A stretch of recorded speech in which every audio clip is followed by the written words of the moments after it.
We return to Agrabah in The Return of Jafar. Iago to the rescue.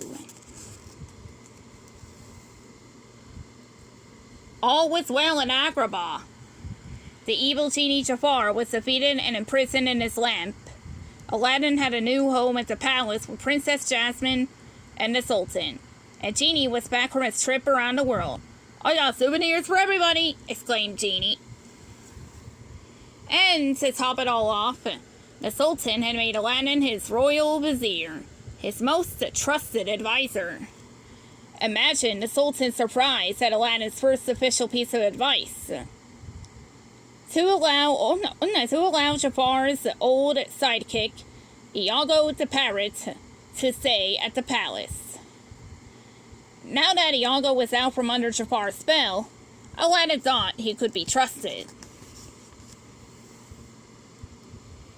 The Sultan was skeptical, but he agreed, as long as Aladdin kept an eye on Iago. Meanwhile, out in the desert, a thief named Abis had found Jafar's lamp and rubbed it. Jafar was back.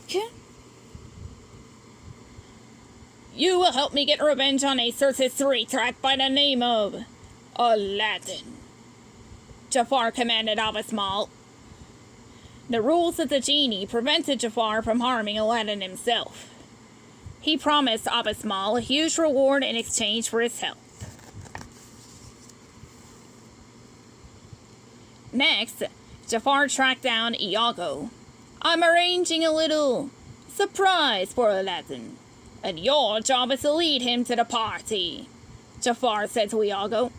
Iago tried to resist.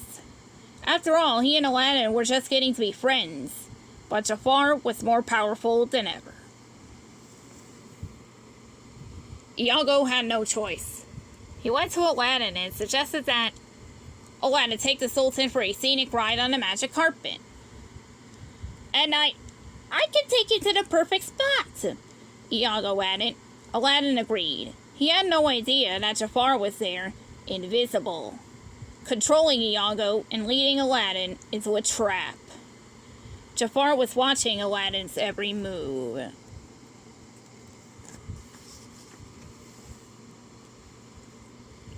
Away they flew, Aladdin, the Sultan, and Iago on the magic carpet. The Sultan was having the time of his life. "Come on, my boy," he said to Aladdin. "Show me what this thing can really do." Only Iago knew about the danger that awaited them at their destination.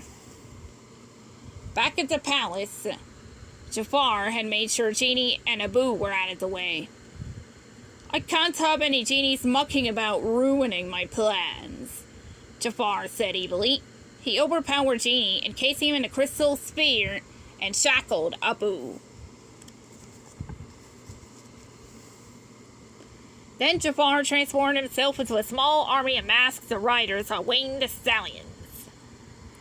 Together, the riders and Abis flew off and kidnapped the Sultan as he, Aladdin, and Iago lounged near the top of a giant waterfall. Aladdin tried to rescue the Sultan, but Jafar's magic was too strong. Aladdin fell into the water and was swept away by the raging river. Then, just before Aladdin was thrown against the jagged rocks, Jafar summoned his magic and spared his life. "It is not yet time for the boy to meet his end," Jafar said to Abis. As Aladdin made his way home on foot, Jafar flew ahead to the palace to set the next phase of his plan in motion. In a palace dungeon, he held the Sultan, Jasmine, Genie, Abu, and the magic carpet captive. Then, disguised as Jasmine, he told the palace guards that the Sultan was dead, and that Aladdin was guilty of the crime.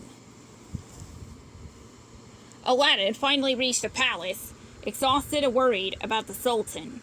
The guards immediately arrested him.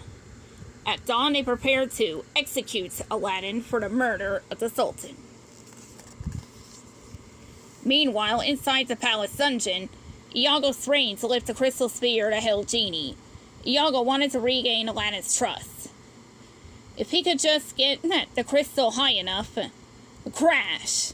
Iago dropped the sphere, shattering it. In a flash, Genie flew out the window and scooped up Aladdin before the executioner's blade fell.